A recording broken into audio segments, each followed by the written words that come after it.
Hi and welcome back. You know, 3 years ago this month, we sat down after a 1.5 year long search of working to try to find just the right RV for us, and we ordered our Tiffin Allegro Open Road 36 LA. Well, we never did get around to doing a tour. We just were been too busy traveling. So we're going to do that today. You bet. So stay tuned.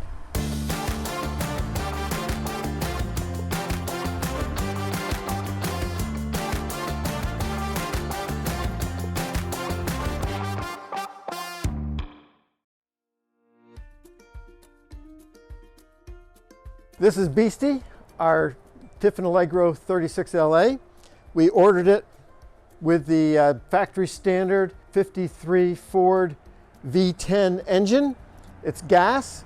Yes, it goes uphill a little slower, and yes, it's a little noisier in the cockpit, but it is a good price point and we like the maintenance as well. So moving on, suspension. We ordered it with liquid springs in the rear. That was an option that we added. We liked them so much that this past year we added liquid springs in the front. We love them. You can see the video up here. The other thing that we've changed is back here. We've replaced the batteries with Battleborn batteries. We put 6 GC2s, and you can see our video about that. We'll link it up here too. Over here is where the electrical plug is. We've added the surge protector to make sure that our electricity is good and clean and doesn't cause any problems. Over here, one of the things that we found was that there's no particular spot for holding the sewer hose. So I just found a container that is big enough to hold the 20 feet to 10 footers of sewer hose, and then I put the freshwater hose in this container here. So the sewer hose is a higher quality one than you get from the dealership. We'll link below the brand name and everything for it, so you can see what we get. We also have a coiling water hose, which is good. We'll link that one below too. We've made this little setup here that makes it so that the black water flush and the fresh water are connected with one hose, and I can control exactly how much it gets. And this is a backflow preventer. There is a built-in backflow preventer, so with 2 of them in place, I'm feeling very comfortable with this kind of a setup. So one of the things that we've added is a tire pressure monitoring system, a TPMS. It has these little pieces that go on the stems of your tires, not only of the RV, but also of our Jeep that we tow. And that way we can monitor the tire pressures and temperatures while we're driving. And if something happens, we can know about it. There's also, related to the tire pressure monitor, this box here is a signal extender so that the tire monitors that are on the Jeep can be relayed up to the front of the RV. We would have problems that once we had the Jeep hooked up, after about, I don't know, maybe half an hour, the tires on the Jeep would start alarming because the connection was lost. And we did some little bit of research on it and found that if we added this extender thing, that it helped it substantially. And we'll link below the extender and the tire pressure monitor system that we use. So this is the liquid spring control unit over here. That is an add-on. Okay, I added this unit here. So originally, this cover was on the dash, which gives you access inside the dash to take care of any of the panel things that are located here. We put our GPS unit, and we tried to put our other things on here, but they would always be sliding around and sliding out across the dash and get lost. So I built this unit, and I fastened down the stand for the GPS. I've added a couple of screws here so that this doesn't slide around at all. And this also has a screw that holds it in place, which is our tire pressure monitor. You can see it shows up quite nicely. This is on our Jeep. We have a Camco braking system that will apply the brakes proportionally.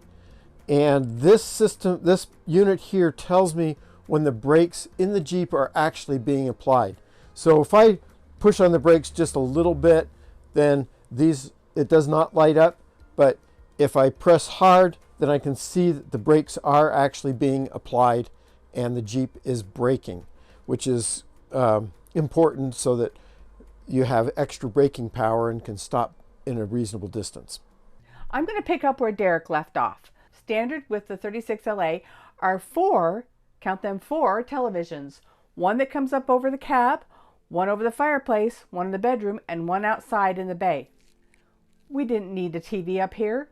We don't have anybody riding with us, so we ordered it with these covers instead of the TV. Okay, let's move on to the kitchen. So in this kitchen, we have a nice solid surface countertop, a double sink. It has a microwave and convection oven. The convection oven actually works really well. I've been able to bake things and cook things in the oven as well as, of course, the microwave. It has, like I said, it has this really nice countertop, but underneath the countertop, if you lift these pieces up, is a 3-burner gas stove. And you can put a whole griddle on here if you need to. It works very well and just fits back in here. There are additional pieces that go into the sink, so you can have just a complete countertop if you really want one. Lots of drawer space. It's kind of the same as in pretty much any RV. Banks of drawers, works very well. It does have a very small pantry in it. It's really only good for things like spices and things like that, but there are a lot of cupboards in this RV, so it's really fine. Take a look at the refrigerator. This is a residential fridge, and yes, it does pull more power, but with the Battle-Born batteries and the solar panels, we don't have any problem. We're able to keep it running without any issues, even if we boondock. It is a really nice refrigerator. It does also have an ice maker in here. And I have the vertically challenged problem, and I've solved it by using bins that when we're getting ready for a trip, I'll mark as to what's going to go in there. Let's move over to the dining area. This is a combination dining and workspace. We have this nice big long table that can pull out like this. You actually can, believe it or not, seat 5 people in here if you need to. What I actually would rather do is use this as a buffet table, and we'll eat outside if we have guests. That's generally how it works. It works very well. It's also great for game boards. It's really nice, and it's very easy to clean. All 3 of these surfaces are exactly the same. In fact, over the fireplace too. You'll see that in just a minute. So this pulls out, pushes back in. You can also take the chair, turn it around like this, open this up, and there's a nice slide out place for a laptop to sit. So you can put your computer here, and then underneath here, we keep a printer. So that pulls out, and there's plenty of space underneath here to put office supplies, games, any number of things that you want to have with you. So nice office area as well as a nice eating area. Now you'll see that there is a ton of cupboards. In fact, there's so many cupboards, there's almost no wall space. These areas are what we use for pantries. There's a toaster oven in there, and then we'll put various food items. We have bins up here as well. Bottles and cans, we'll put them in here, and they kind of stay put and don't jog around. So we'll put different cans of things that we need for cooking as well as snacks, all up along these cupboards here. Let's talk about the living area. Now, we have our probably most successful video we've ever put out was when we did the couch conversion. This motorhome comes standard with a queen size pull-out bed and the most uncomfortable couch on the planet. It just is. Sorry, Tiffin, it just is terrible. And so we didn't want it, so we figured out how to pull it out. I will link that video up here. I think it has over 19,000 views on it, which proves that there's a lot of other people besides us who didn't like those couches. We got these from RecPro. They're theater seats. They recline. They work really, really well. This end table is something else we've talked about. This is actually Phoebe's litter box. Her litter box is in here, so we can clean it from this side. She goes in from that side, and with the kind of litter we use, there's no smell, there's no issues, and it works really well. This is a smart TV that came with the RV, and we do have a Roku stick that is attached to it. Works really well. Little cupboard up above, and the fireplace, which some people think, why would you need a fireplace in a motorhome? Well, it actually does a great job of warming the space up in the morning. It's a great addition. This little half bath is one of the main reasons why we bought this particular model. This little half bath is accessible even on travel days, and we're going to show you that here in just a minute. You'll see in there that we have a cordless vacuum cleaner, and Derek is going to tell you how he wired in that vacuum cleaner. So you'll notice that there's a little wire that comes out of a hole. So I drilled a small hole here so that we could put the cord, which just has a small end on it, through the wall. And where that cord goes is actually, but you see right here, there is an outlet, and I just plug this right into it, and that charges our vacuum cleaner and makes it so that the cables aren't dripping all over the bathroom. Okay, let's head into the bedroom. Nothing, I mean, it's just a bedroom, but it is a very comfortable memory foam mattress, and has, you can see 2 USB ports on each side, which is super great. In fact, there's a lot of USB ports in this RV, which is so great. This also lifts up, so there's some extra storage, and you'll see the extra chairs for the table are also underneath here. Queen size bed. This is the main closet. In here we keep some half shoe racks, and you can hang a lot of different items and stash a lot of stuff in here. This right here, at first I thought, why would I need this? But it actually is very handy. This is a clothes hamper, so for dirty clothes. Makes it really nice to be able to put them all in here, and then when I'm ready to do laundry, I can just pull them out. 2 drawers, both mine. 1 drawer is Derek's. But we do have 4 cupboards up there. They're good for putting extra, like heavier jackets and sweaters and things like that, extra things up there. So it's a very functional bedroom. This is the 3/4 bath that's back here, which is the main bath. It has a shower. Now, when we purchased the RV, this had a glass shower door on it that was horrible. It made a lot of squeaking and scrocking sounds, and we hated it. So we took the shower doors out and replaced them with a curved shower rod and a shower curtain, and haven't looked back.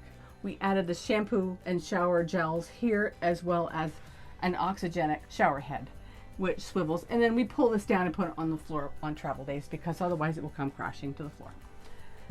All right, over here you'll see that there's just more cupboard space, which works really well. It's a pretty good countertop for curling irons and anything you need, hairsprays or makeup or whatever. There's a lot of good room under here, and storage underneath. There is also a linen closet here that's not huge, but it works really well. And finally, my favorite thing in the whole world about at least the bathroom is this. This is the washer and dryer. They work like a charm. Now, some people have said, well, what about boondocking? You can't possibly, it's going to use too much water. Actually, no, it really doesn't. We've tried it when we're just boondocking, and we can generally do 1 load without any kind of problem at all.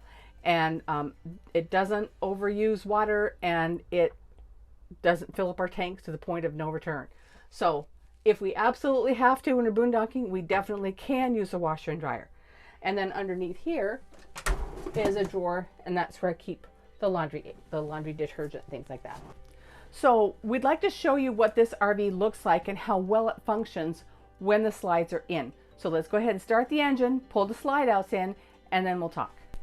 If you look from here, this is exactly how we travel. It's easy to see that there's no problem getting to the refrigerator, getting to any of the food in the cupboards, and getting to the bathroom.